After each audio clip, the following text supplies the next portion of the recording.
ಸಮುದಾಯಕ್ಕೆ ವೀರಶೈವ ಲಿಂಗಾಯತದ್ದು ಬರ್ಸಿದ್ರೆ ನಮಗೆ ಫೆಸಿಲಿಟಿ ಸಿಗ್ತೈತೋ ಇಲ್ಲೋ.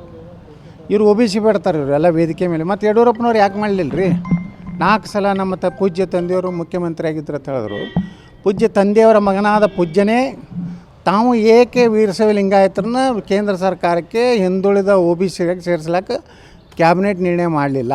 ಇದು ಯಡಿಯೂರಪ್ಪ ಈ ರಾಜ್ಯದ ವೀರಶೈವ ಲಿಂಗಾಯತರಿಗೆ ಹೇಳಬೇಕು ಮೊದಲು. ಯಡಿಯೂರಪ್ಪ ಸುಮ್ಮನೆ ಡೊಂಗಿ ಮಾಡಿ ನಾಟಕ ಮಾಡಿ ಲಿಂಗಾಯತರ ಲೀಡರ್ ಆಗಲಿಕ್ಕೆ ಸಮಾವೇಶ ಮಾಡ್ತಾರಷ್ಟೇ. ವೀರಶೈವ ಲಿಂಗಾಯತರ ಸಲುವಾಗಿ ಮಹಾಸಭಾದ್ರೆ ಯಾವ ಹೋರಾಟ ಮಾಡ್ಯಾರಿ ಕರ್ನಾಟಕದಾಗ?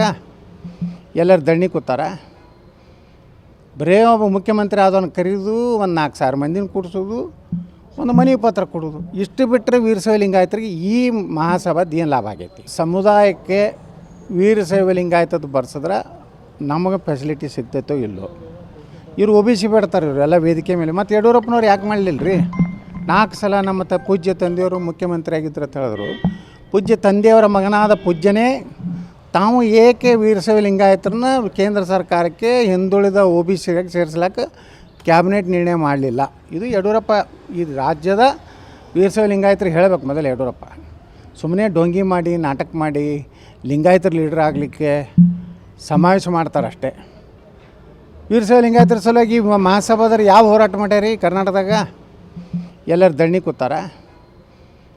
ಬರೇ ಒಬ್ಬ ಮುಖ್ಯಮಂತ್ರಿ ಆದವನು ಕರೆದು ಒಂದು 4,000 ಮಂದಿನ ಕೂಡಿಸೋದು, ಒಂದು ಮನವಿ ಪತ್ರ ಕೊಡೋದು, ಇಷ್ಟು ಬಿಟ್ಟರೆ ವೀರಶೈವ ಲಿಂಗಾಯತರಿಗೆ ಈ ಮಹಾಸಭಾದ ಏನು ಲಾಭ ಆಗೈತಿ?